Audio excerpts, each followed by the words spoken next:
Hey everybody, welcome to California Haunts Radio. It's Sunday reading day, and this is the day that I read from a paranormal themed book. We have permission from the author and the publisher to do this. My name is Charlotte. I'm going to be your host for the next hour. I'm also the owner of the California Haunts Paranormal Investigation Team based out of Sacramento, California. We are 45 strong up and down the state, which means we can help you no matter where you're at. It may take us a while to get to you. California is like a really huge state, but we will eventually gets you to, like I said, 1 or 2 days, never more.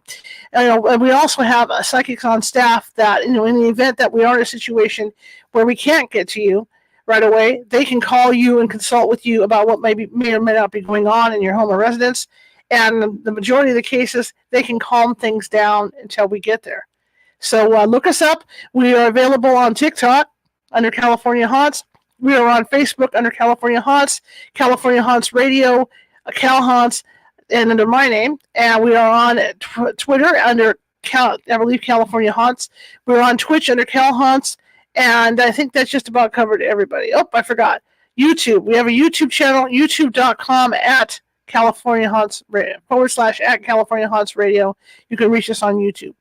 So there's all kinds of ways to reach us if you think you might have something paranormal going on in your life. For everybody on TikTok, welcome. I wish I could see your comments. I can barely see them. I have old eyes, and you're on my iPhone 11, so please know that I am seeing you put the comments up and stuff during the show. I'm going to be reading from a paranormal-themed book for about an hour. This is a true story. It is called Omnipresent 2, What Happened Next. This is written by Lynn Monet. The author, in the Omnipresent one, to give you guys a quick recap, the author had purchased a home. The single mother had purchased a home for her and her 2 kids, maybe 3 kids, I forget, her kids. And they were getting ready to move in, really excited about moving into the home. And the home was haunted. And not only was it haunted, it had some dark entities in there. So they never really got to move in because while they were moving in and making the changes in the home, doing flooring and stuff, all kinds of things started to happen. And some of them weren't very nice. So they ended up selling the house and moving out. But the activity and stuff didn't stop there. Okay, Lynn found out she had psychic abilities after this, and so this is a continuation. And she does a lot of follow up with people, newer people that purchased that house. So she does a lot of follow up, and that's where we're at with this. So I'm going to be reading for about an hour out of this book. This is the 4th time we've read the book this month. And for everybody on TikTok, I do have a live goal of 50 Lucy Llamas. I'm trying to support my radio show. We broadcast Sunday through Friday every week. Sunday is our reading day, and the rest of the week we have paranormal themed guests on, whether it's for UFOs, UAPs, you name it, exorcisms, anything under the sun we have on. And for you guys on YouTube, since we don't broadcast on YouTube yet because I don't have, YouTube. God, TikTok. It's one of those days. For you guys on TikTok, since we don't broadcast on TikTok yet, as far as the radio show goes, you can find the show at youtube.com / at California Haunts Radio. And that's at 6:30 p.m. Pacific every day. Okay? So I will be on here announcing those shows as we go. I'm also looking to do a lot more on TikTok. You're going to see me a lot more starting, October. Yeah. This month, you're going to see us a lot more. And I'm trying to build up my TikTok presence. So if you could help me out with likes, I'd appreciate it. Double tap that screen while I'm reading this book. I would really, really appreciate it.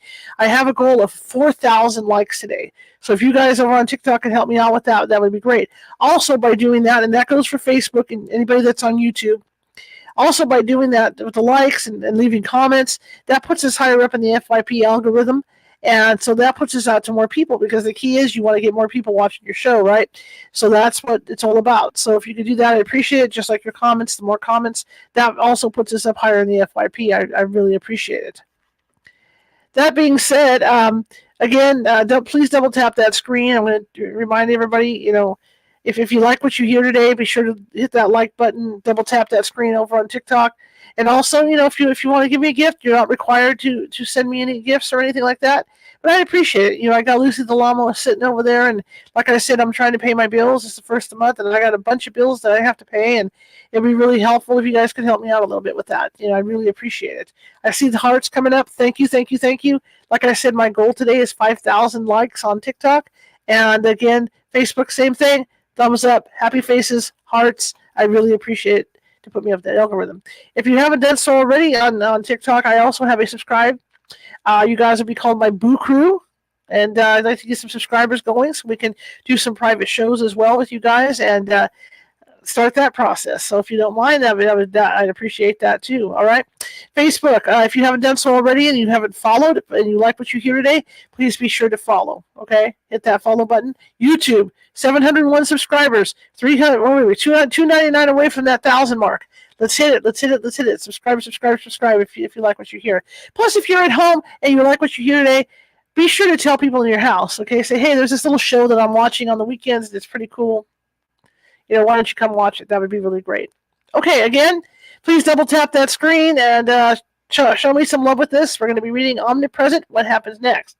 So for some people on the East Coast, it's evening, and you're probably done with your dinner. You're getting ready to slide out into work. Put your fuzzies on your feet, sit on the couch, grab a cup of coffee or some hot cocoa, dim those lights, and I'm going to read to you for the next hour, okay? You might even be doing laundry or something. Carry me around in your pocket. While you're doing laundry. That would be cool. I don't care. Just listen to this great book. It's really well put together book. All right, so here we go. I'm going to be reading for about an hour, so that would put us down at around 7:06 p.m. Pacific. And we're starting in chapter 10 with Omnipresent, What Happened Next. Now, I want to let you guys know this is a PG-13 bordering on rated R channel. So if you hear anything today that makes you uncomfortable, please do not turn me in to the internet police, okay, on either TikTok, Facebook, or YouTube, because I'm just trying to read a book. It's a book, and I have permission to read it and all this stuff, so there may be uncomfortable things. Like, for instance, the topic of Chapter 10 is suicide. So I'm just letting you guys know ahead of time. I don't want to get banned anywhere. That's not my goal. My goal is to stay on the air. So again, there's other channels you can go to and check out. I'd appreciate that. Okay, I really would appreciate that. If there's something you're uncomfortable with, please just move on. All right? Okay? I'd appreciate it. All right, well, if you like what, again, double tap that screen on TikTok. Show me some love over on YouTube and Facebook and Twitch, and away we go. Chapter 10, Suicide. A lot of people have had loved ones that have committed suicide. They wonder if the person is on the other side or if they went to the proverbial hell, according to Christian beliefs. The answer is not really either. It all depends on the circumstances. Are the circumstances caused by mental illness or drug addiction? Was it on purpose or accidental? Was the suicide, which rarely happens, planned before them coming into this lifetime? Was it out of selfishness and trying to get even with one another? Was it out of fear and cowardice to avoid reproduction? So let me double check something because I don't think I set my mic over here. I was so busy setting up TikTok this morning that I didn't check my mic. So let me double check on this one. Nope. Okay, there we go. Now we're okay. Back to, was it on purpose or accidental? Was the suicide, which rarely happens, planned before them coming into their lifetime? Was it out of selfishness or trying to get even with one another or another? Was it out of fear and cowardice to avoid repercussions of previous actions?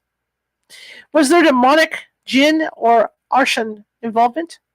Was it a person who could not fully understand what committing suicide entailed, such as in the case of a child who commits suicide on a dare? Or because a child's friend did it, so they did too, to be like their friend? Was the suicide victim forced to do it through persuasion, threats, or harm? Did they refuse help? What were the influences leading up to it? Was it spur of the moment, or was it thought out and planned? Were they saving someone else's life by taking theirs? The list goes on and on. It's very complex. However, understanding comes quickly once on the other side. One's guides and loved ones who were with them every step of the way from their birth already knows the details. They know one's goals on earth. They know the opportunities that were passed by or overlooked by the person.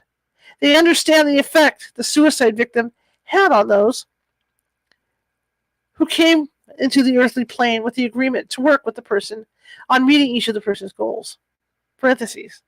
This includes children that were coming to life through the person that are now delayed or scrambling to find another way to enter that may not be as ideal, affecting their way to live and their prearranged agreements with others. Again, the dynamics are complex. The saying that God won't give you more than one can handle, perhaps, is true, providing everything falls into place perfectly, like it does on the other side, And everyone involved is doing their part the way they're expected to, but they don't always do that. Some people may not be aware that everyone chooses their parents and siblings. This includes abusive ones. One may oppose an abusive parent because because they are meeting karma and they were abusive as parents to their own children in their life. Abuse breeds abuse. When one is born into abuse and survives to have their own children, they can finalize the karmic depth by learning how to parent in a more effective way, without abuse, and raise their upcoming children in that way. One chose the family that they choose to come into, so that they would be reared in such a way that the goals they have in their lifetime are within their ability to achieve. They may also be repaying a karmic debt that is due. This is not a perfect world because of that. God also had people come in to formulate depression and anxiety medications, which, when taken as prescribed, will help those who are overwhelmed and unable to focus or stay on track in life because of their depression or anxiety issues. These are a lot of outside sources, some that people can't even see, trying to knock people off course. I don't know why I'm ahead of myself. There are a lot of outside sources, some that people can't even see, trying to knock people off course. Just about everyone does this in life. They have done before. Sometimes multiple times because they didn't meet their goal the first or second time around. Perhaps that is why there seems to be more addiction than ever.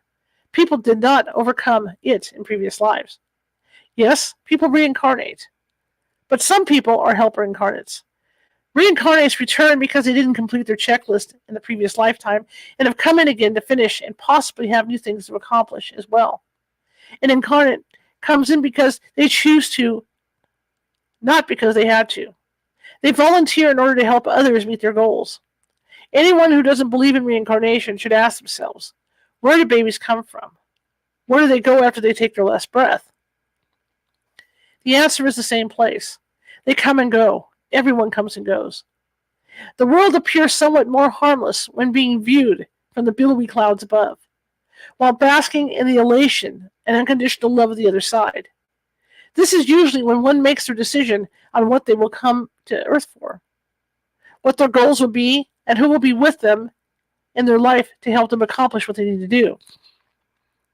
Then, when one arrives here on the third plane, all kinds of negative forces, which they don't even consider, constantly try to influence and derail them. These negative souls want to snuff out one's God light and turn it into darkness or death. They create chaos and mayhem in life. They want people to commit suicide. They encourage a person to commit suicide because they know the future of the victim. Remember again, PG-13, rated R channel. If you don't like what you hear, you're uncomfortable with it, please move on. Okay? Please move on. However, if you like what you're hearing, double tap that screen. I'm trying to get a goal of 4,000 likes today. Please double tap that screen. They create chaos and mayhem in life. They want people to commit suicide. They encourage a person to commit suicide because they know the future of the victim, the importance of the victim's future in the grand scheme of things, and the positive rippling effect that future is going to create. They want to stop it. Even if one's future holds nothing more than being in the right place at the right time to save another's life, it was intended for them to save that life. So many good things could come from the person who was saved or their future children. They may donate a kidney to someone, or their child may grow up to be a doctor that invents something life-saving, or the person themselves might be a very important vessel for others to come through that will lead to bigger and better things. Suicide is not an option that helps things to move forward in life. If one is suffering from a breakup, someone cheating on them, or getting robbed, it is a debt from a time when they did the same to someone else. It may have even occurred in the current lifetime. If one reflects back, they may remember, or it occurred on a previous one. Either way, one should learn from it and do better. Opting out of one's problems with suicide is not the answer because one will repeat the scenario of their life over and over again until they get the things right. So they should own their problems instead of trying to escape, and be humbled and make better choices. The first 2 weeks for a human, when embodied, are the worst. It's quite a shock. Then things start to get better, as long as one isn't double or triple dipping, aka setting oneself up for more anguish and suffering by allowing a toxic person or situation back into their life or holding on to a hopeless hope. How many times has one seen another grasping at straws in an abusive or one-sided relationship, pleading to have it remain in return? An abusive relationship is one that does not balance. It doesn't meet another's needs in some way, shape, or form, causing pain and anguish. The person becomes desperate to control the outcome so they can avoid suffering the loss. Everyone has either seen someone go through this or have been there themselves, whether they want to admit it or not. A prime example of this would be a person who is in a relationship with someone who is already married to someone else. This would be not only considered one-sided, but also a triple-dipping relationship. For one thing, the married lover does leave their spouse for their affair partner. Statistics show that 85% of the time, that person will not only cheat again, but leave a situation for another. Why would anyone set themselves up for that? A person might rationalize it by saying, well, their lover isn't happy with the person they're married to and is going to leave the spouse. But their married lover will feed them crumbs and string them along for as long as they can. Because while they do, they have the best of both worlds. The spouse thinks they're faithful, and the lover waits with bated breath for more crumbs. Does one really think that they're not messing around with their spouse because they said they are not? They are lying to their spouse about cheating. So why would they not lie to their lover about sleeping with their spouse? Or, if they admit to being intimate with their spouse once out of 100 times, supposedly just to appease their spouse, does one really think they didn't enjoy it to be pleasured to the point of climax of the spouse? They didn't do it to appease the spouse. They did it because they got something out of it too. One shouldn't kid themselves. Why would anyone want to put themselves in that situation to begin with? Talk about setting oneself up for failure and prolonged agony. It should be understood that one is responsible for choosing the people who inflict pain upon them. Subconsciously, they chose these people intentionally to experience the pain they cause someone else at a different time or in a different life. If one thinks suicide is the way to escape, think again. There is no escape from karma. A person who takes their own life goes to hell. And I do not believe this, but we're just going to go with that, okay? This is the opinion of the author. But not the way one might think. It is the hell of having to relive the same life over and over. The abuse, the suffering, until one gets it right. God doesn't punish someone by ending their contract early. They punish themselves. Having one's loved one watching them from above, trying to guide them so they don't have to keep repeating something, is not easy for the loved ones to watch either. The only difference is they can be patient because they can see the long-term outcome of one's struggles. They know when to step in and when to step back. The people on earth can be stubborn creatures of habit sometimes. And on top of that, people are endowed with emotions and gonads, which people don't have on the other side. They can lead them in the wrong direction. Another thing people don't realize from the other side, when one is asked before coming to Earth, are you sure you want to do all of this? And they reply yes. They don't always think about how overwhelming it will be if their earthly tasks happen all at once, or one of their other are overlapping. One is then pulled in 6 directions. As the saying goes, nothing good in life comes easy. Nothing gets easy in life. People are here to learn and improve themselves and make up for previous mistakes that they've made. They are here to control their emotions and become in tune with a central part of themselves that allows them to communicate readily with those on the other side. The way suicide is handled on the other side is complex, and not what one might expect. The Christian Bible contains passages that talk about suicide. Remember this, we're rated R, PG-13 channel. If you're uncomfortable with what I'm talking about, please move on. Please do not turn me into the TikTok police or the Facebook police or the YouTube police. Okay? The Christian Bible contains passages that talk about suicide. However, a lot of the original books of the Bible have been removed, and others were rewritten to accommodate traditional religion. There is no first edition of the Bible still in existence. There are copies from the first 200 years that were handwritten, however. A lot was misinterpreted and omitted. Lynn has a Bible. However, she looks in it and beyond it for the knowledge that isn't written down. Lynn channeled her parents, sister, and brother from the other side to help her answer the question of how suicide is handled. The real answer is not the one people may have been taught from a traditional religion. When we come into this lifetime, Lynn's father said from the other side, we're under a contract, so to speak. And in that contract, we're not only here to accomplish things, but also to help others complete their goals as well. This, in turn, raises one's vibration. The importance of raising one's vibration can allow one to be in the third and fifth planes at the same time. It's also known as being in a state of heaven on earth, where one can manifest with one thought and have a direct connection with their higher source, God, Jesus, and all the above. There are principles people already know, but have to relearn while on earth, that help them embodied one's raised to their own vibrations. The principles are already in one's mind and are located in the part of the earthly brain that is least known by doctors. It would make one's life so much easier if they were connected with a higher heavenly being's frequency. But it takes a lot of dedication and consistent effort to be able to do this. Unfortunately, most souls on earth are either unaware of the possibility or don't bother. All people have freedom of choice, but that is freedom to choose how they accomplish their goals, and whether they do or not. So there is a boundary in life. Multiple paths are given by the same goal.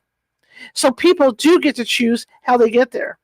Each person is part of a bigger puzzle, and each is equally important. No one person is more important than the other. Family networks, spouses, friends have all been planned for a person's life before that person enters.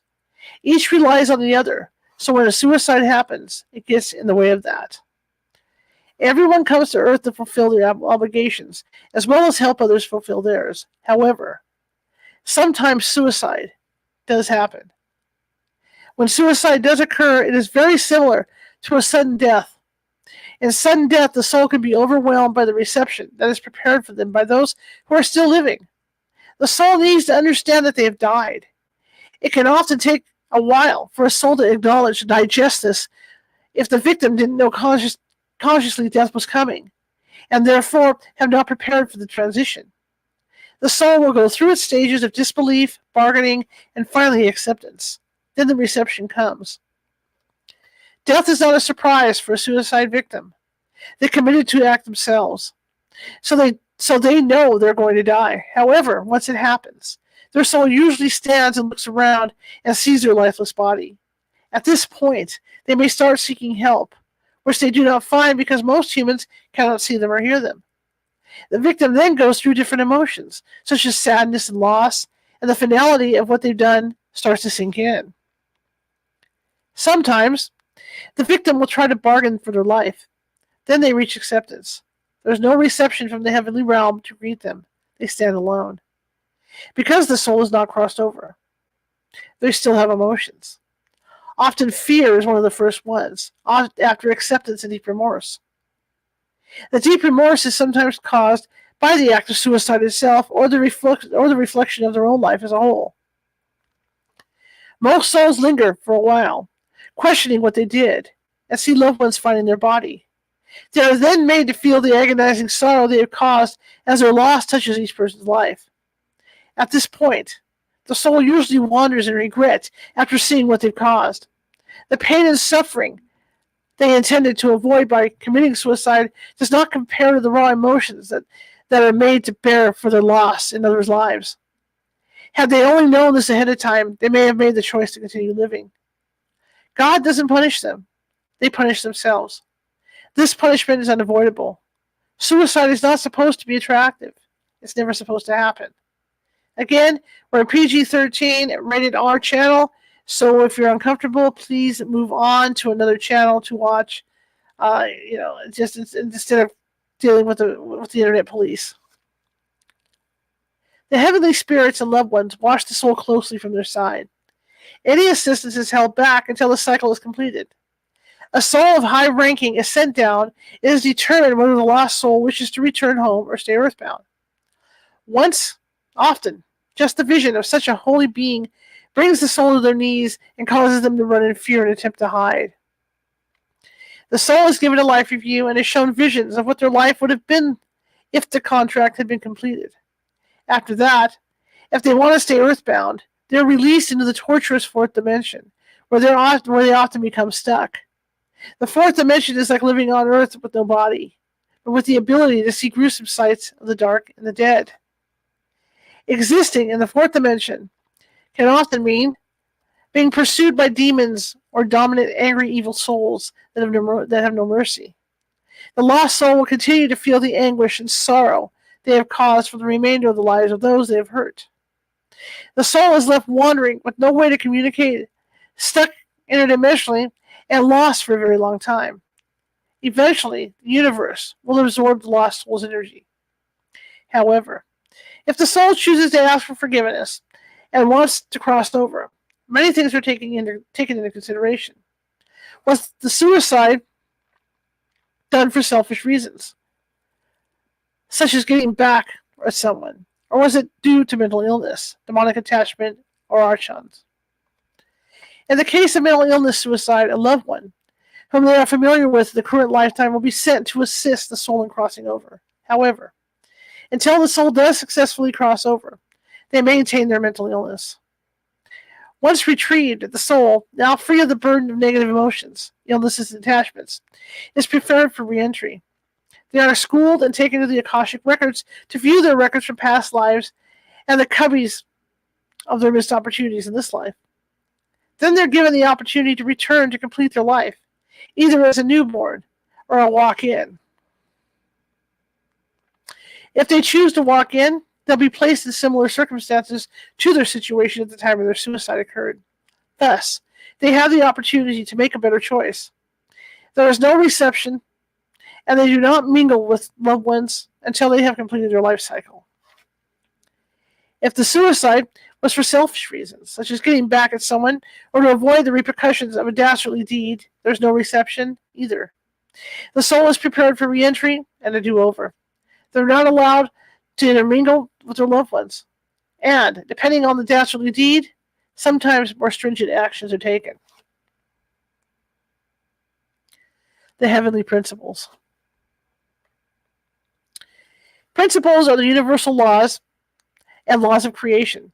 Humans have full power over these laws. Everyone's world begins with the power to direct their thoughts, emotions, and feelings. With every word spoken, there is a thought. With every thought, spoken or not, energy is released into the atmosphere and into space. Most humans are aware of what outcomes they create for themselves with the thoughts they release. Thoughts become manifestations of the energy people put out. If one keeps complaining about not having any money, they will stay poor and struggling. If one thinks and says they never get a break or they never win, they never will. If one thinks someone else has it better than they do, that person always will.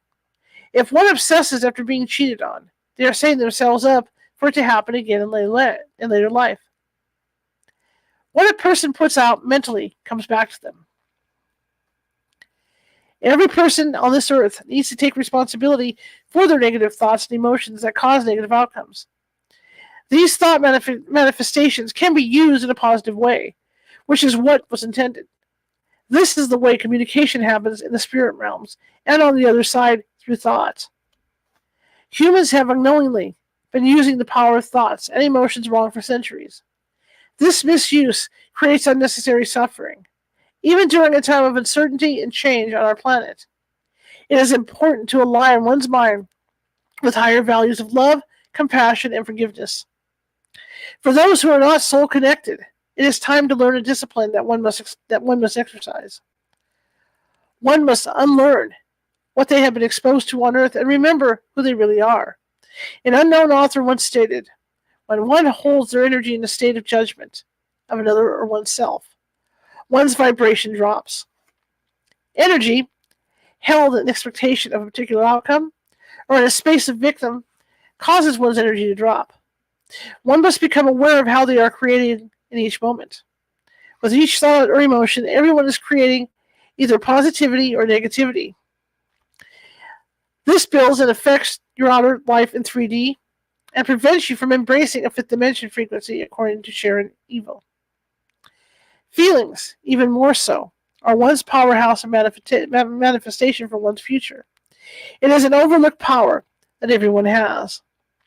Feelings and emotions are referred to interchangeably. However, they're not the same. Feelings are more mental and are felt at one's core, also known as the solar plexus. Emotions are the physical reaction to the feeling and are evoked from the throat plexus. Harmony in one's feelings is paramount. People don't realize the negativity they can create in their own life by allowing feelings to run rampant in response to situations they don't like or want. It becomes a vicious cycle of what one is putting out because it comes back to them. They don't realize the physical action of the emotion is caused by the feeling. Thinking comes into play to control the act out of feeling in a specific way. Thoughts are the reins for one's feelings and actions. Has one ever heard the saying, think before you speak? Taking a moment to think first and then say no to a feeling can change the outcome completely. Has one ever heard the saying, let's not go there? One can take control of their feelings by simply telling them, no, I am not going to go there, and force themselves to think of something else. At first, one may need to do this over and over because feelings are used to getting their way.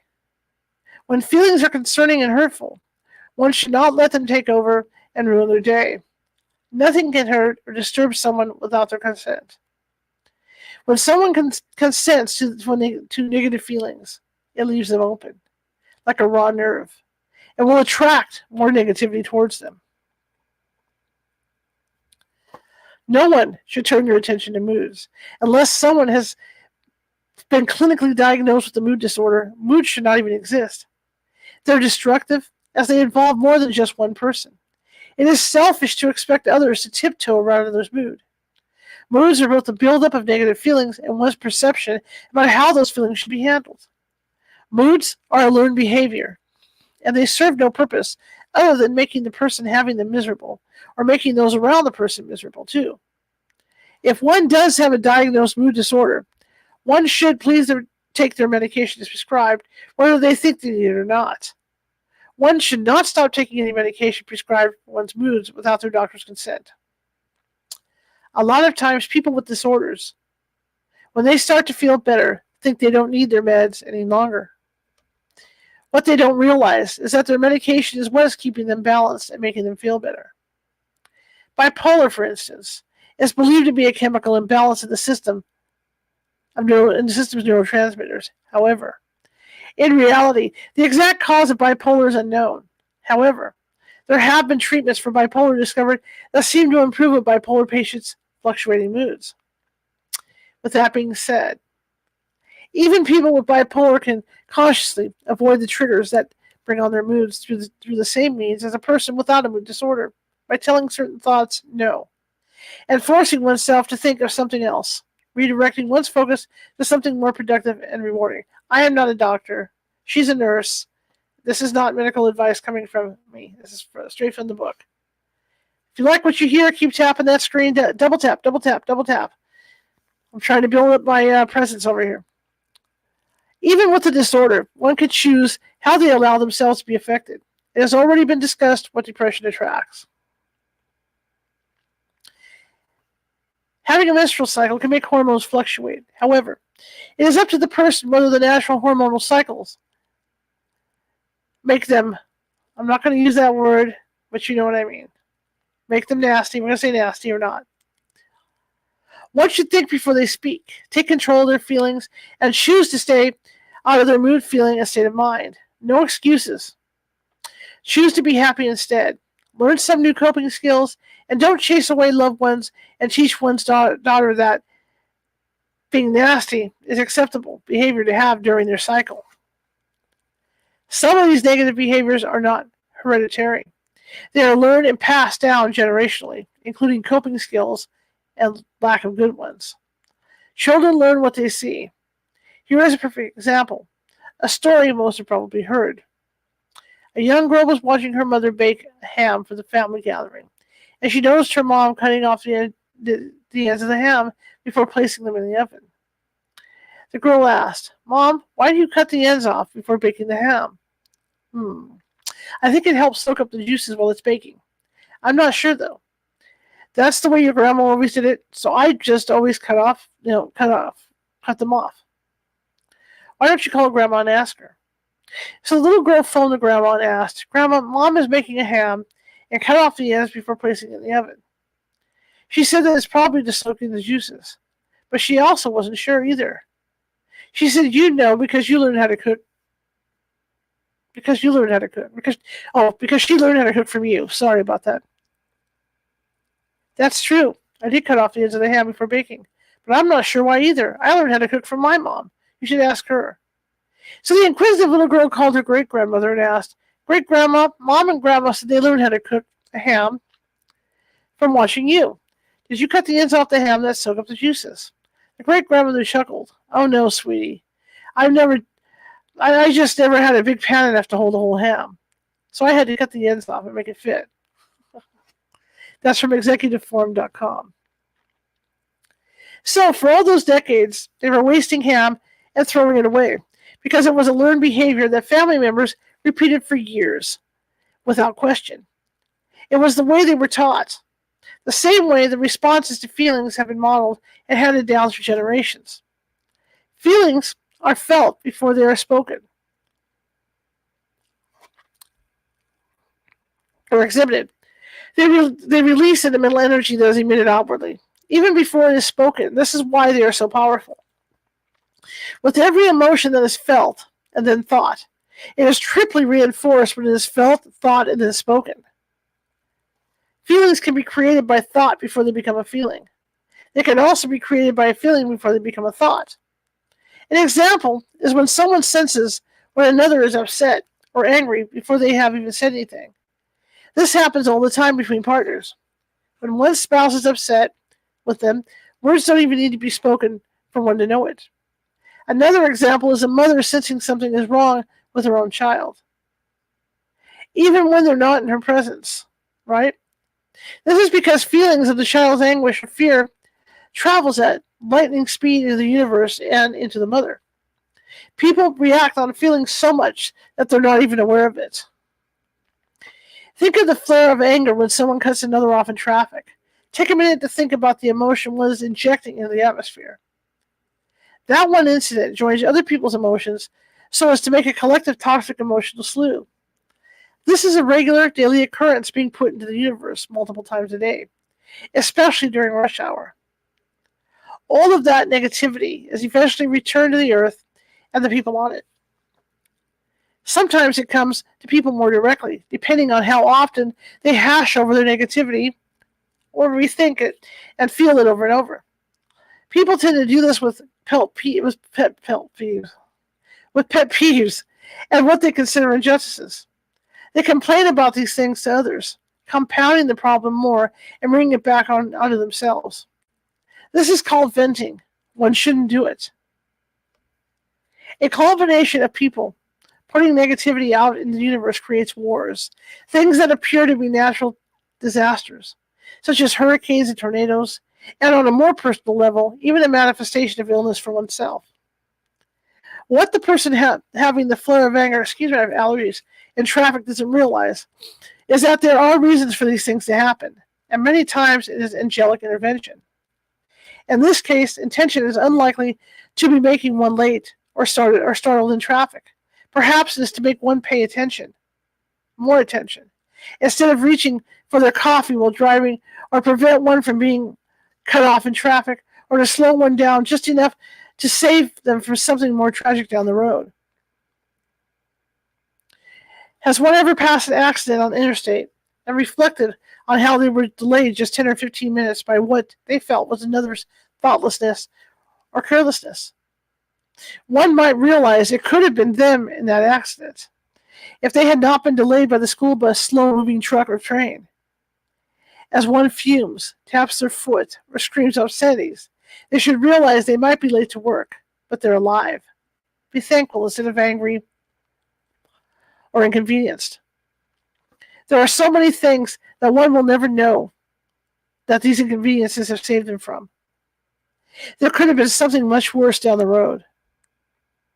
Something as small as one's baby vomiting on them before leaving to go somewhere or stepping in dog poop and needing to clean it up might lead one back to their home, or they forgot to lock their door. Just think of the snowball effect of what tragedy could have happened in these scenarios. But instead of dwelling on it, thank you to God or whatever higher power one believes in, and let the positive emotion of gratitude into the universe. People have learned to be frustrated or upset or angry in response to an interruption in their day. These patterns need to change because a divine plan is at play. This is one of the most important things people come to this early plane to learn, and is the reason for which people are not shown automatically what is ahead in this life. The inconveniences are guiding one onto the path they need to be on for that day. Keep harmony in one's feelings at all times. Make a daily commitment to world peace. How does one go about doing this?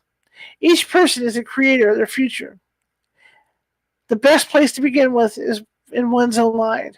Eradicate blame, thoughts of violence or hatred, or of harming others, agreeing with warlords, and especially thoughts of an enemy, because there is no enemy. The enemy is the negative thought energy holds in their consciousness. For those who are soul connected, this comes naturally. However, no one's perfect, and at times, even someone who is soul connected might still engage in erroneous thinking. Many believe those who are teaching the best life lessons are benevolent beings. But in reality, the ones who teach the most powerful lessons are the negative ones. For instance, when a person sees others as terrorists, they will fear them. One creates their own reality when they fear, and they attract that lesson to themselves. This, in turn, adds to the global hysteria, and it puts terror in one's mind. One way to overcome fear is to see it as a lesson in empowerment. It would be more worthwhile to focus a less hostile environment upon the world, so there would be less instances of fear. It is important to lose all the thoughts of enemies, perpetrators, victimhood, and negative emotions. The reason one is suffering is because one believes they are suffering. Changing one's mind and thinking in a more benevolent way will alleviate the suffering. One should see this world liberation as only a positive outcome. Conflict is an opportunity to grow inner peace, acceptance, and living compassionately also allows conflict to cease. One must see the opportunity of growth and what is being carried out in the world right now. If one does not see it this way, they will remain on lower level frequencies and attract the lessons that they need to help enlighten them. Chapter 11, Ghostbusters. Lynn and Bill have been exposed to demons since they were children. They both grew up in homes that were anything but ordinary. They have helped many with demonic infestations that are able to clear homes successfully with specific techniques. Okay. If you like what you're hearing, and as we shift into Chapter 11, if you like what you're hearing, please double tap that screen. I'm just trying to build up my presence on TikTok, just like on Facebook and YouTube. So please tap that screen, double tap that screen, okay? And show me some love over on the other networks. Let me take a look real quick, make sure we're still airing. And we are, okay. Let me get back into this. So here we go. Hugh. Hugh was an affluent gentleman and entrepreneur of his time. He created and owned a highly successful whole food distribution in South Florida. He was married and had one child, a daughter, Marlene. Hugh, although generous, wanted Marlene to be an active part of the family business and had her working often side by side with him from the time she was a young girl. Although he was affluent, he wanted his daughter to understand that making money came through hard work.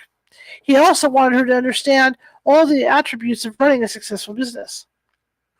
He instilled skills of customer service and the importance of scheduling and being on time, as well as respectability, pride in her work, and business finesse. Marlene's parents loved their only daughter very much and made sure she had everything she needed to be successful in life. Even though the family's business was a huge success, Marlene's mother still encouraged education and made sure Marlene had a good one. Marlene attended the best schools in the area and graduated with her PhD in psychology. Her understanding of psychology gave Marlene an edge when working with difficult customers and employee relations. She became a very important figure in her family's business. Hugh entrusted her with tasks that he would normally only do himself. Plus, Hugh enjoyed spending time with his daughter, and having her work with him gave him an opportunity to do so that he would not ordinarily have had with his demanding and very busy schedule. Marlene married her first husband, Dalton, when she was 26 years old. Dalton was 5 years her senior. During the time she was married to Dalton, Marlene continued to work for her father's business, and the business continued to grow. She and Dalton lived in a very nice home in Fort Lauderdale, Florida, as did Marlene's parents, who lived in an area nearby. Marlene was always close to both her parents and the family business. This became more important as her parents aged. Marlene's mother eventually passed away.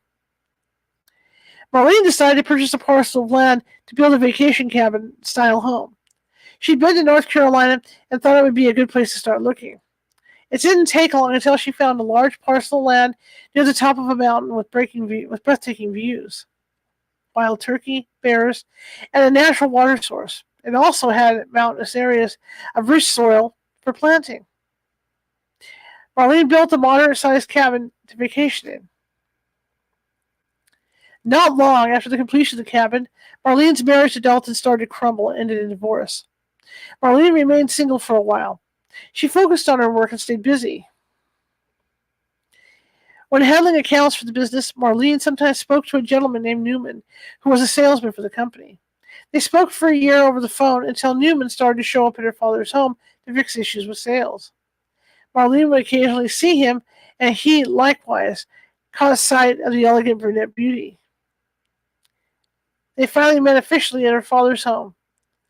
Marlene's sense of humor, fun nature, and quick wit enamored Newman.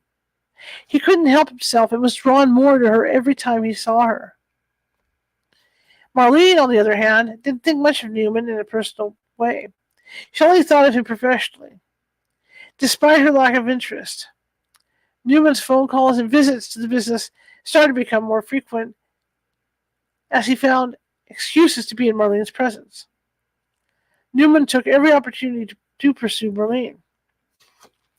Marlene did not like Newman's appearance, yet he started to grow on her. Marlene became attracted to his intense pursuit of her. She was flattered and finally accepted his advances. They got married after some time. Newman was a grandson of J.M. Lummis, who was very well known amongst the upper echelon of society in Miami. J.M. Lummis owned large parcels of ocean property in Miami Beach. He was a shrewd businessman and is known still today for donating property in Miami Beach. Loomis Park is named after him. Newman had no access to the family money. He worked for a company similar to Marlene's father's company and then started to work for Hugh. He retired not too long after marrying Marlene. They remained at Fort Lauderdale near her father. Marlene was Hugh's caretaker as he began declining physically. He needed her assistance with his daily activities until he passed away. Marlene's mother had passed away years before. She was now the only heir to the multi-million-dollar estate. Even in death, Hughes chose not cross over and watched over his daughter and his assets closely. Marlene decided to renovate the vacation cabin into a retirement home. She enlarged it into a 5,000 square foot, 5-bedroom, good Lord, 5.5-bath cabin with 3 floors and an elevator. Now that's a cabin, 2 kitchens, and a large sauna. It had a room exclusively for a large hot tub with windows from ceiling to floor overlooking the mountains. The views were magnificent from any window of the cabin. It was peaceful and serene, with its water supply for an artesian well. Some mornings, Marlene would wake up with a carpet of billowy clouds below the cabin, with peaks of tall trees peeking through. There were rows of apple trees and blueberry bushes. The area around the cabin was also home to wild animals, and the air was crisp and clean. Marlene would awaken to the sound of birds singing. Once Marlene and Newman fully moved into the cabin, Hugh's spirit made itself known. He had followed his daughter to watch over her, and was very protective of any hidden assets in the house that Marlene had inherited. In particular, his gold Krugerrands. I hope I said that right. Marlene had hiding places in the cabin to keep the valuables safe, and would relocate them frequently to ensure their safety. Hugh's soul roamed the cabin. He seemed to linger mostly on the lowest floor, as many of the valuable items had been buried under the house and could only be accessed there. From there, there was a small unfinished storage area that was securely enclosed. Inside of it was a dirt area behind a closed door. Marlene didn't even tell Newman where the items were. Whenever someone was on the lower level, one could hear heavy footsteps rushing upon them if they unknowingly got too close to the door, hiding the dirt area. The feeling of the air's vibration would become intense, and urgent desire to get out of that space would overcome them. Often, simply opening the door from the ground level to the stairway was enough to cause Hugh to show his presence in the stairwell, as if he was warning them to give him his privacy. When Newman or the groundskeepers were down on the lower level, they would see Hugh or hear him open and close doors. Sometimes they would hear his heavy footsteps, either rushing towards them or walking into the room and stopping in the lower level. He was not there to harm anyone. However, his strong presence alone was not enough to make people not linger in the lower level. Hugh was seen by some of the guests who would come to visit and stay at the cabin. Lynn was a guest on multiple occasions, along with her partner Bill, who was Marlene's nephew. During Lynn's first day, she was in the kitchen alone to get a drink of water. She did not know where to find a drinking glass, so she started opening several cabinets, hoping to find one.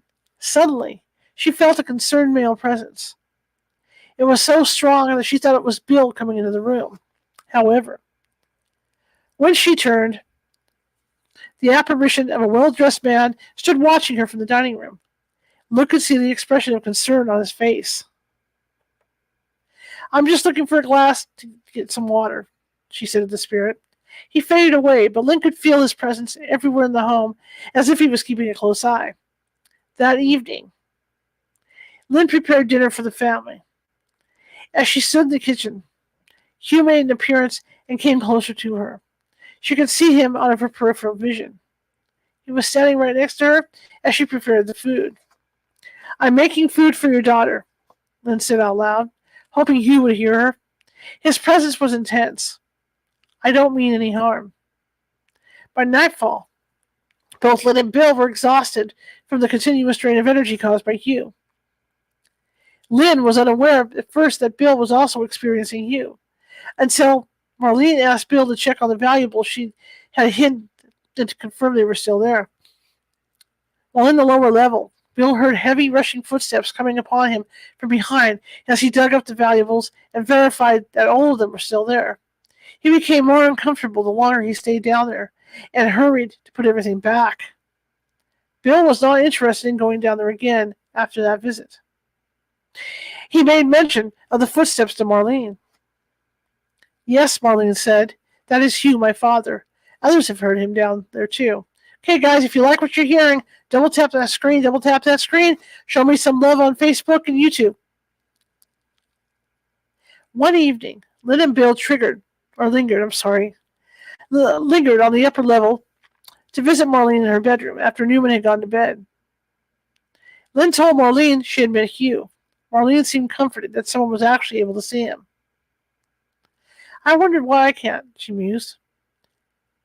Bill and Lynn went to bed. When they woke up the next morning, they were going into Maggie Valley to see the sights and visit some friends they knew there. Upon their return to the cabin, Lynn was lingering out by the car, where she saw the ghost of a young Indian woman peering from the blueberry bushes. Lynn mentioned it to Newman after entering the cabin. Yes, Newman said. Workers have seen Indians showing up out there in the woods, too. Sometimes they can hear their drum-like sounds. Lynn and Bill visited with Marlene and Newman for a while. They used a shortcut to get to their bedroom from Marlene's. There was a fake wall in Marlene's closet that opened directly into the guest bedroom, like a secret passageway.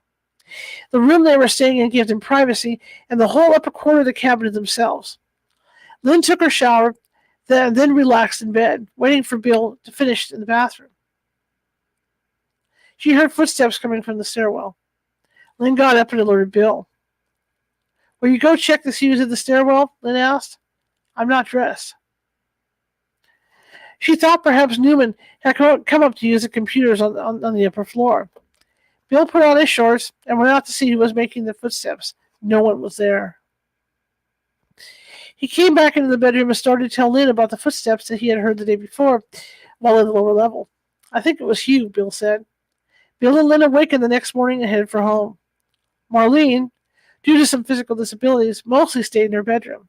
Her room was like a studio apartment, and she had access to everything she needed in there. Newman brought her meals and washed her clothes. He did the shopping and took care of the pets. Newman also had a studio apartment-type bedroom across the hall from Marlene's. It even had a full kitchen in it. Newman continued his daily routine until he was no longer able to, and Marlene had to hire help to assist her with her activities of daily living. Bill and Lynn returned to the cabin about 4 months later. Marlene had been ill and had gotten home from a rehabilitation center she'd been sent to after being hospitalized. She had several women who would come to care for her in the home during the day. One of these women, Bill had an overwhelming bad feeling about. He had a vision flash that made him feel as if this person had some very negative qualities. Upon arriving, Lynn went into the cabin and was greeted by Newman. While Bill carried the luggage up to their room, Lynn asked Newman about the new employees. I've had some concerns, Newman said. I feel like I can take care of Marlene, so these people don't even have to be here. When Bill came back down, Newman, Bill, and Lynn sat out on the deck overlooking the heavenly view. That woman you've hired, Bill said. She gives me this overwhelming bad feeling. My first impression of her is that she and the man with her are both criminal types. When we pulled up, they were getting something out of your vehicle, and something just didn't seem right. She recommended that man that is with her, Newman told Bill. She said he could take care of some things in the house that needed attention. I feel like we're being overcharged, but Marlene pays them what they're asking. He looked frustrated. Some of his work isn't that good, and I found out he wasn't qualified to be doing all of it. I could do just as good or a better job than him. I need some water, you guys. I'm sorry. Let me have a drink of water here. I apologize.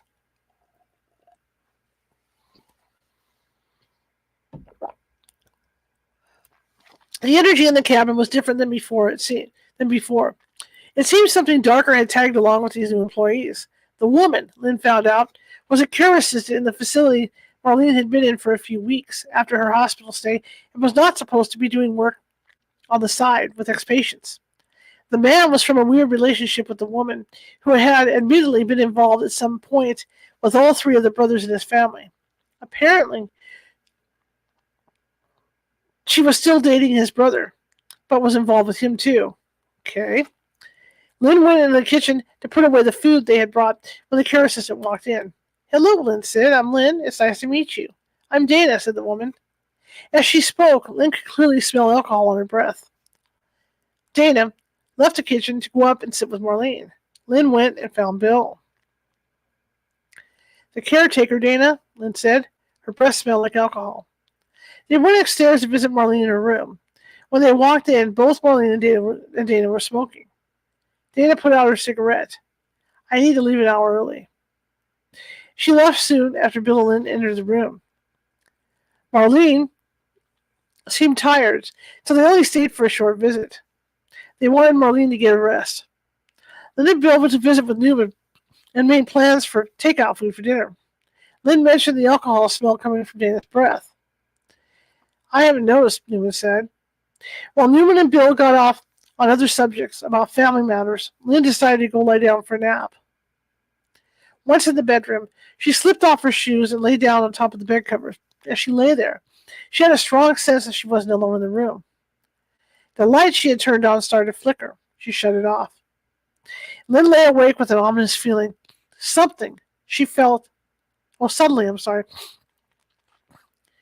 Suddenly, she felt the bed slightly jiggle. It felt as if something was crawling up onto the bed right next to her. Lynn immediately told the spirit to leave as she sat up. The draft encircled her, then left out the door, making the secret door appear to open slightly. The secret door could only be locked from the other side, in Marlene's closet. Lynn got up and left the room out of a different door.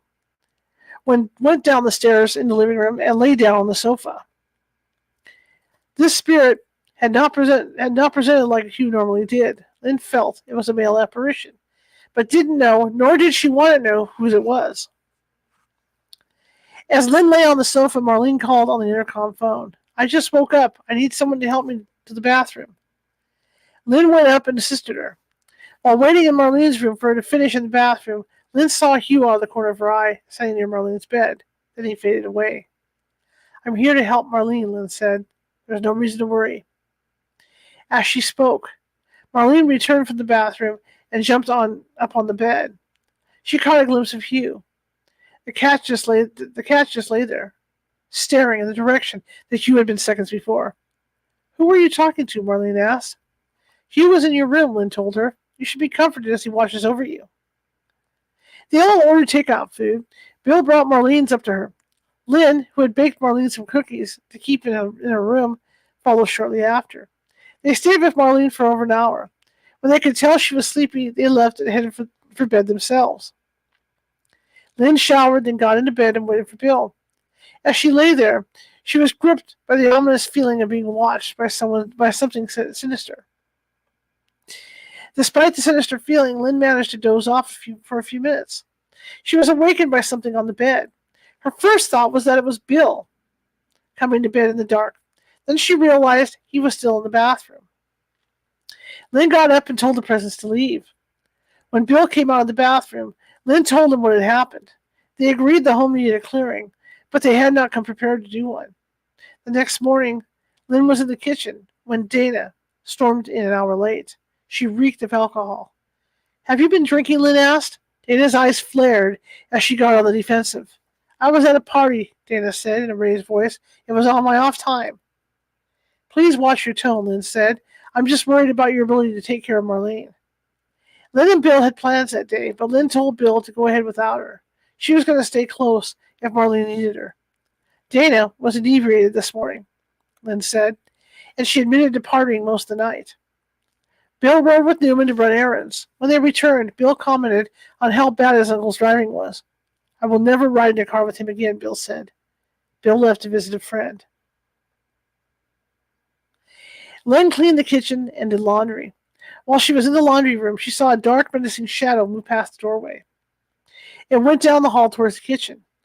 Lynn entered the kitchen a few minutes later and saw the dark shadow go up the stairs toward Marlene's room. That's not Hugh, Lynn thought. Just then, Dana's man entered through the back door without knocking. He had used a hidden key. He passed the laundry room and entered the hallway. Hello, Lynn said. I'm Lynn. I'm Brian, the man said. Have you seen Dana? Wait here and I'll go and get her, Lynn said. As Lynn approached Marlene's door, she could hear the condescending tone Dana was speaking to Marlene in. Lynn knocked and quickly opened the door. Dana's demeanor instantly changed. Dana, your friend is downstairs, Lynn said. You should go down and see what he wants. After Dana left the room, Lynn turned to Marlene and asked, Are you okay? Do you want anything for breakfast? I'd like a fried egg, over easy and a piece of buttered toast, Marlene said.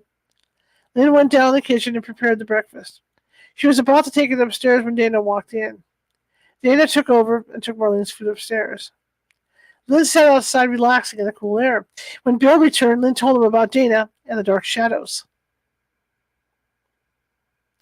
Well, Bill said, it turns out Dana has a side business as a sex therapist. What? Yes, said Bill. She was advertising on Facebook and had a page with her sitting inside a hot tub with dildos sitting all around. Bill went upstairs to visit Marlene and ran into Dana. He noticed the smell of alcohol on her, too. Dana left at noon that day, leaving no one but Lynn, Bill, and Newman to care for Marlene. Lynn and Bill spent the afternoon in Marlene's room. Then they went down to the kitchen to prepare dinner. Newman had already eaten and gone to bed by 6:30 p.m. Bill and Lynn sat with Marlene after dinner. Marlene was looking forward to seeing the other girl who was coming in a few days during the week to help her. She is supposed to come Sunday morning, Marlene said. I noticed that Dana smelled alcohol 2 days in a row. Sorry, I'll slow it down. I'm getting ahead of myself. I noticed that Dana smelled of alcohol 2 days in a row, Lynn said. I have noticed my liquor has been going down fast, Marlene mused. She turned to Bill. Will you go check on the valuables and move them to a different location? Of course, said Bill. He went to the stairwell leading down to the lower level. A waffling appeared in midair in front of him. It looked like vapors from a gas can or a hot road. He knew it was Hugh.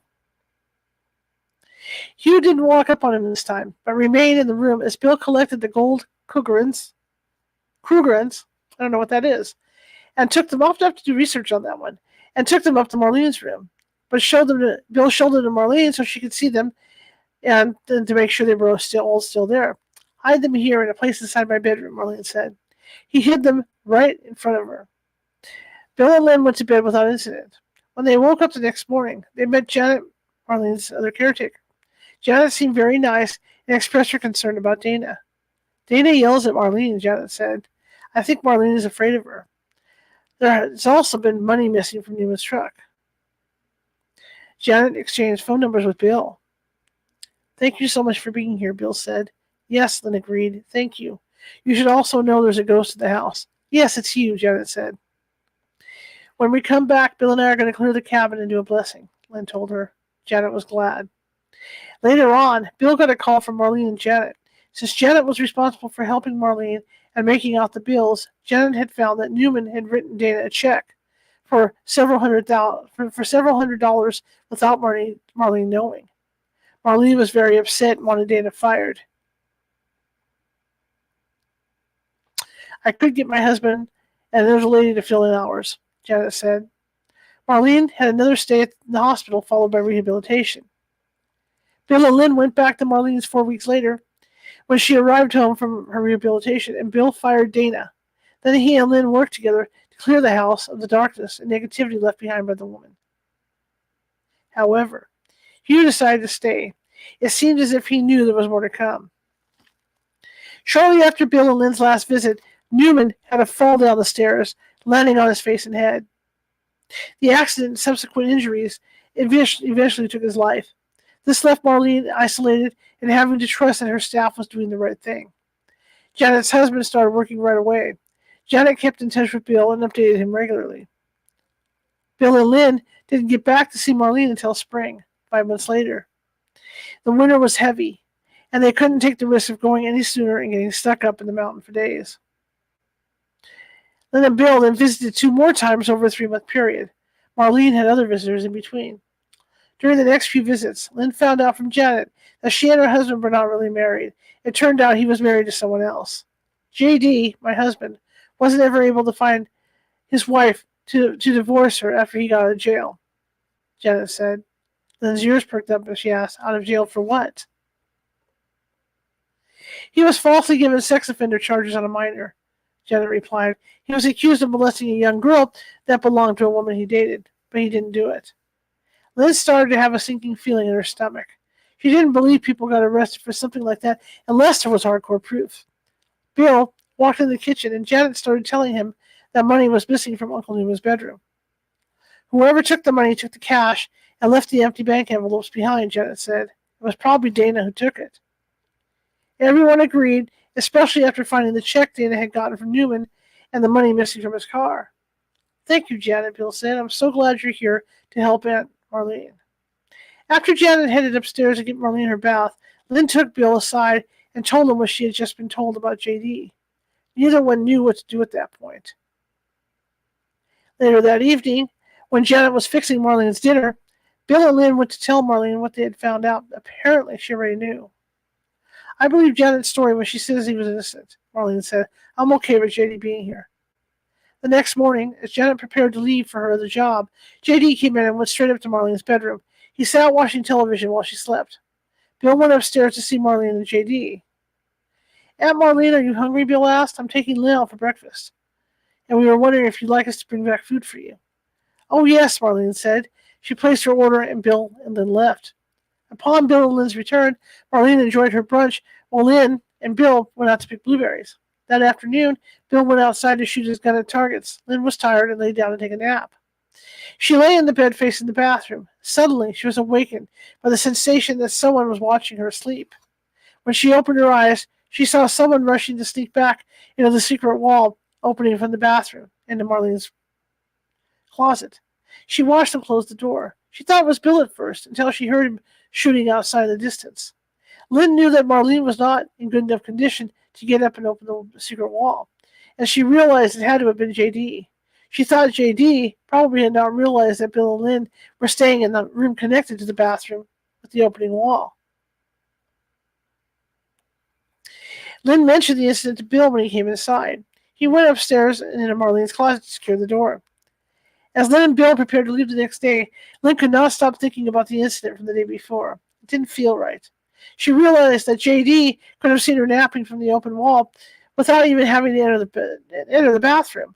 But he had entered the bathroom and had rushed back out when Lynn woke up. That made her feel creepy. She thought about his jail time served and the reason he was put away. Bill and Lynn agreed that J.D. was lurking either to steal something or who knows what else. He had known Bill was outside at the time. Meanwhile, Janet continued to complain about the new co-worker. She made accusations that the lady was stealing money from Marlene's weekly withdrawals, which she had Janet make during the week for Friday's payroll. Janet had even Marlene convinced that the missing money had been stolen by other people. As money continued to disappear, it was blamed on the new person, Lola, who would fill in as needed a couple of times a week. Bill fired Lola based on what Janet told him about her.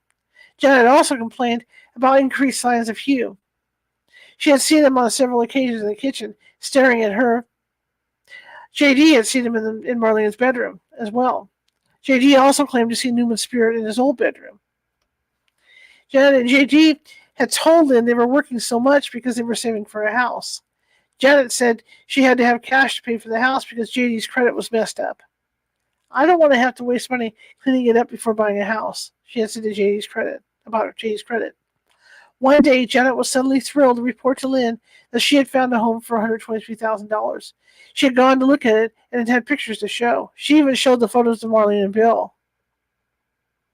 At this point, Janet had only worked for Marlene for about 6 months, yet all of a sudden, she had the cash to buy her house. She bought it. 2 days later, J.D. was working his shift and decided to leave early without waiting until his shift change got there to relieve him, despite knowing Marlene was a high fall risk. He left her unattended and all alone in her home for hours. Marlene was found on the floor with a fracture. She spent a month in rehab. Janet and J.D. disappeared. Marlene didn't want to press charges on anybody, so there was nothing to be done. Marlene reinstated Lola after Janet and J.D. left. Bill and Lynn returned to meet the new hires and see how things were going with Lola once again. Lola had gotten a hold of a woman named Dawn, who was one of Dana's relatives, to cover shifts taking care of Marlene every once in a while. Through Dawn, Lola hired 2 more girls. One was Dawn's daughter, and the other was a woman who professed to being an off-duty police officer. Lynn and Bill came prepared to bless and clear the house of the negative energy being brought in by staff once again. They arrived on a Friday night and planned to stay for 2 nights. The first night, Lynn was on the top floor in the private room she and Bill always stayed in. Lynn settled in and decided to take a shower. Bill and Lynn planned on doing the clearing the next day after a good night's rest. When Lynn was in the glass shower, she saw the apparition of a man He was neatly dressed, wearing a white long-sleeved shirt tucked into his darker colored pants, walking into the bathroom. He entered from the wall leading from Marlene's bedroom. Lynn covered herself as the male apparition approached. He stopped and turned his head to look at her briefly. Then he looked forward and continued to walk forward out of the bathroom through the hallway door. She recognized him as Hugh. When Lynn was out of the shower and dressed, she went to see Marlene and told her and Bill what had just happened. I want to know for sure that this ghost is, in fact, my father, Marlene said. What does the man look like? Lynn began to describe the way the apparition was dressed and the way he walked. That sounds just like my father Hugh, Marlene exclaimed. She picked up a picture about 5 minutes in it. Is this the apparition you saw? Lynn immediately pointed to one. That's my father, Marlene said. Hugh's presence was commonplace at the cabin. However, it was disturbing to the new staff. It also seemed as if Hugh might not be the only lost soul wandering around Marlene's cabin. In addition to the normal footsteps, Marlene said every one of the staff say that they hear movement on the lowest level when no one is in there. Lights would flicker and turn on when no one was in the room. The TV would apparently turn itself on too. One staff member even mentioned seeing a Native American squaw. I'm going to say woman, we're not going to say squaw, a Native American female in one of the bedrooms on the ground level. The staff also mentioned tapping sounds whenever they were in the kitchen or Marlene's room. Marlene mentioned that she had concerns about money and valuables missing and asked Bill if he would go to the new hiding place to make sure all the items were still there. Bill agreed to check. All of Hugh's valuables were accounted for. As it got close to evening time, Liz started to prepare dinner for everyone. As she stood in the kitchen, she too heard steps walking into the kitchen. At first, she thought it was Bill, but when she turned, nobody was there. She could feel their presence watching her. She continued cooking.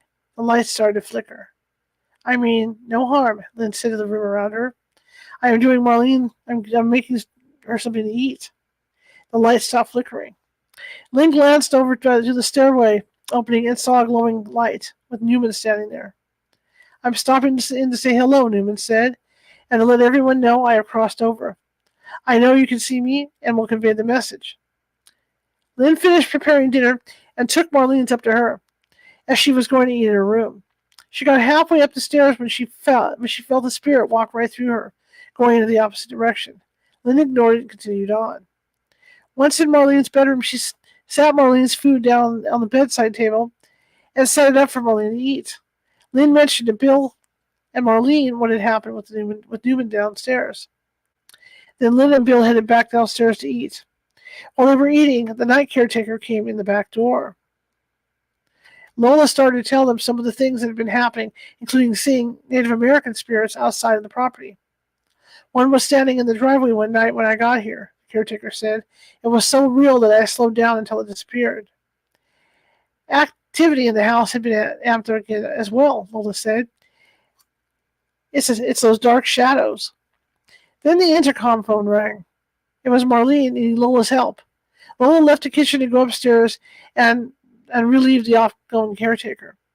Bill and Lynn cleaned up the kitchen and did the dishes. Then Lynn decided to go back upstairs to visit a bit with Marlene and Lola. As Lynn sat talking to them, there was a sound in the corner of Marlene's bedroom. It sounded as if someone was throwing ping pong balls in the corner.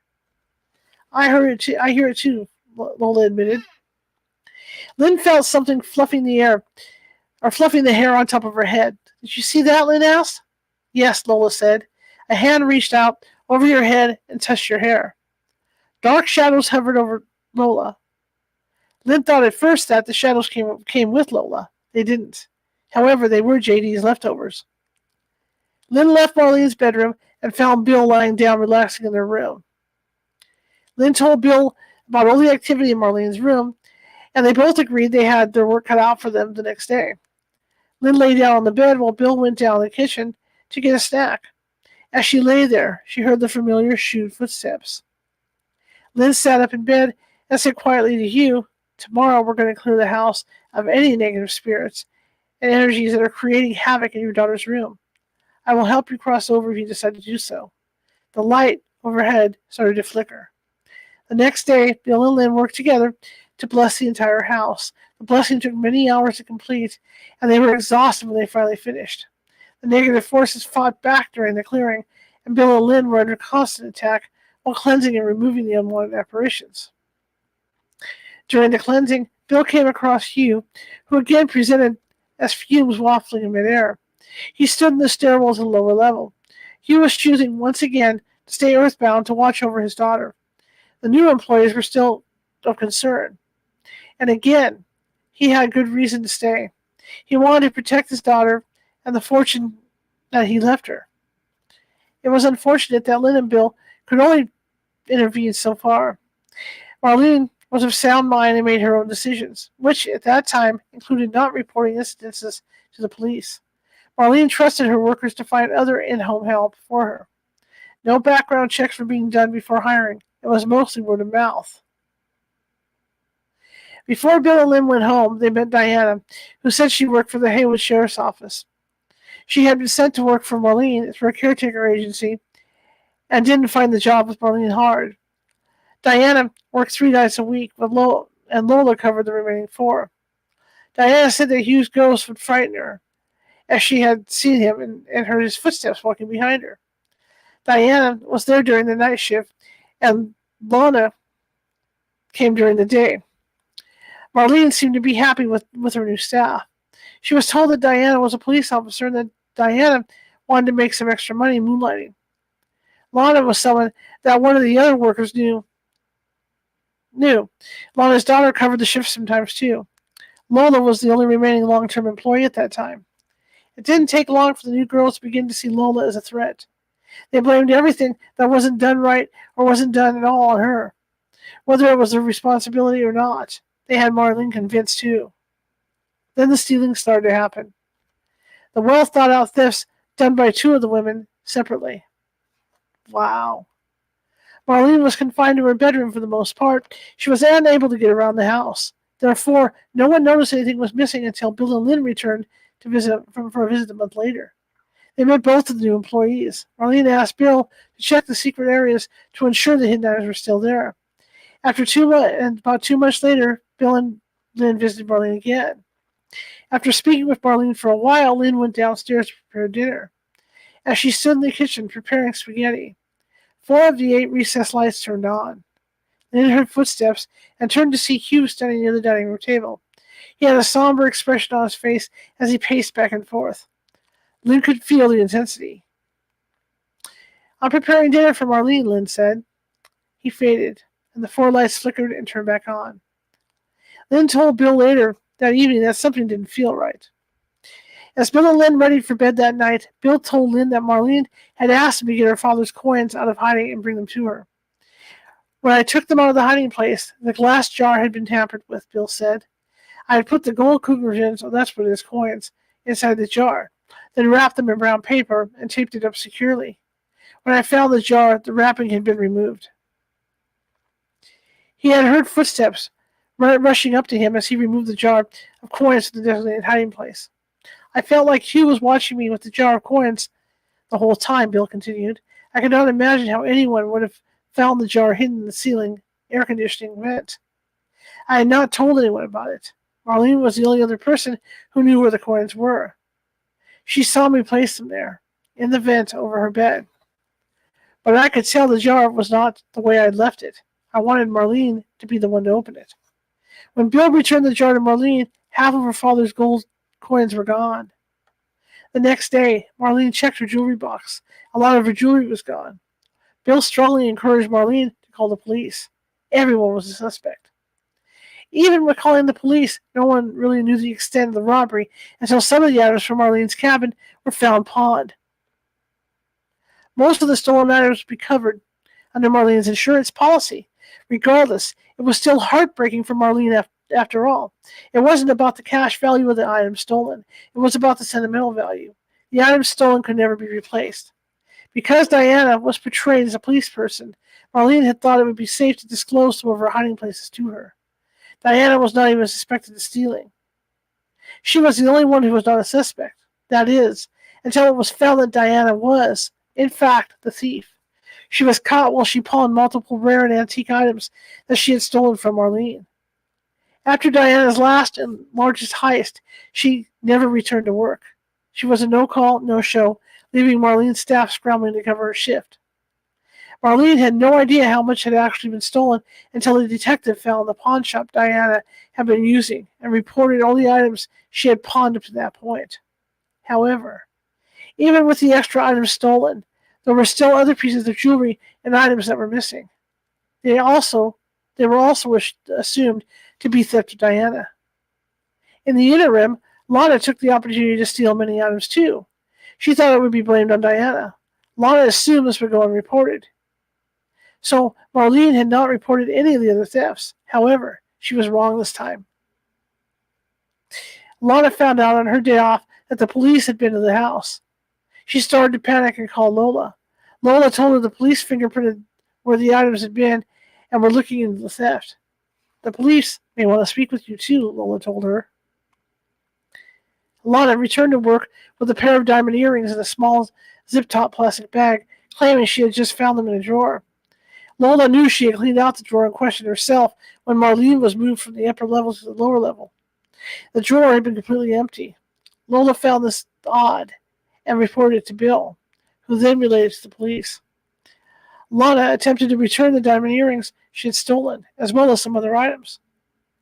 All the money in Marlene's husband's room had been taken.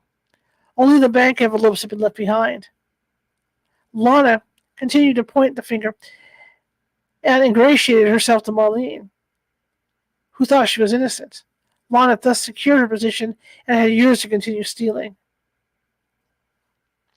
Marlene asked Bill to run background checks on Diana. They found out she was not a police officer, she was a postal worker. The uniform, pants, and shoes that she wore to work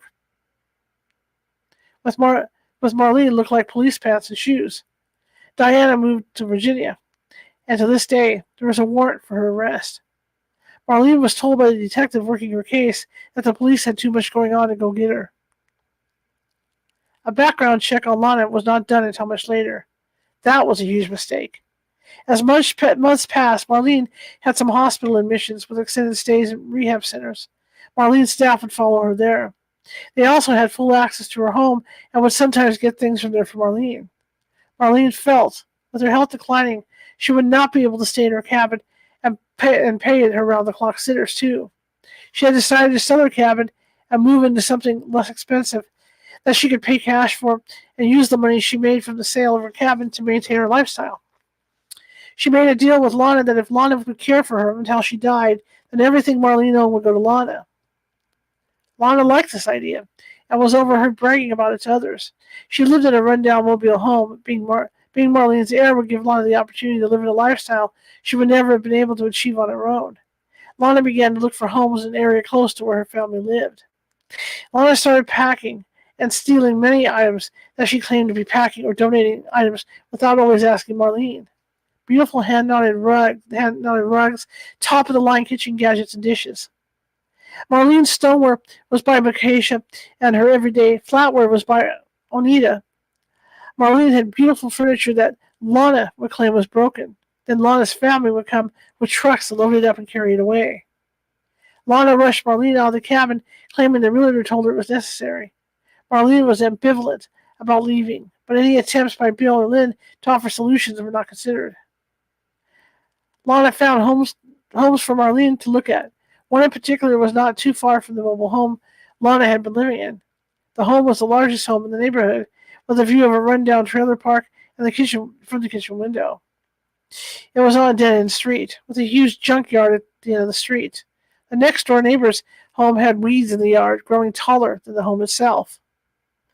On the day Lana took Marlene back to this house to make the final decision, Marlene asked if Lynn and Bill could come. "I want to see what they think of it," Marlene said, "and if it's clear of ghosts." Lynn and Bill did not think buying the new home was a good idea. Something about the house didn't feel right. Lana encouraged Marlene to buy the house, and she did. They signed papers to buy it in the driveway that day. It didn't take long for Lana to hold up her end of the bargain. Lana would leave Marlene in her room unattended for hours and become verbally abusive to her. Lola, who was called in to bathe Marlene and clean her room, contacted Bill and told him about Lana's lack of caregiving. Marlene was of sound mind, but was unable to get even herself to the bathroom. Lana sits at bedside commode in pivoting distance, and then leaves the commode full of urine and feces most of the day, Lola said, and the house is filthy too. Because of Lana's sudden change of personality, her drunken husband, who would start drinking as soon as he woke up with her baby that Lana was constantly yelling at, Marlene had finally decided to do a background check on Lana herself. There were pages of arrests for bounced checks and fraud. Lana was not even a real name. She had multiple aliases and had been arrested several times. When Lana moved her staff into Marlene's new home, she brought her demonic minions. Her husband carried an auction on his back due to a severe drug and alcohol addiction. Their dark entities started to create havoc in the house. Lola saw lurking dark shadows both inside and outside of the home. The fighting between Lana and her drunken husband is ongoing, Lola said. Okay, guys, it's 7:30. I'm going to stop there, and we will continue from this point next Sunday at 6 p.m. Pacific. Sorry I had to stop, but I'm running into another thing I had to do today for the team, so I will see you guys next Sunday. I really appreciate you guys coming. And again, if you like what you saw, please double tap that screen and share it. I really appreciate it. Tomorrow's show is going to be with Dr. Heather Lay, and we're going to be talking about Southern Nevada ghost towns that are really, really haunted. And so we're going to have a discussion with her about that. So if you're interested in that, come visit us over 6:30 p.m. Pacific on YouTube at youtube.com/@California Haunts Radio. Otherwise, I will see you and have a great rest of the week.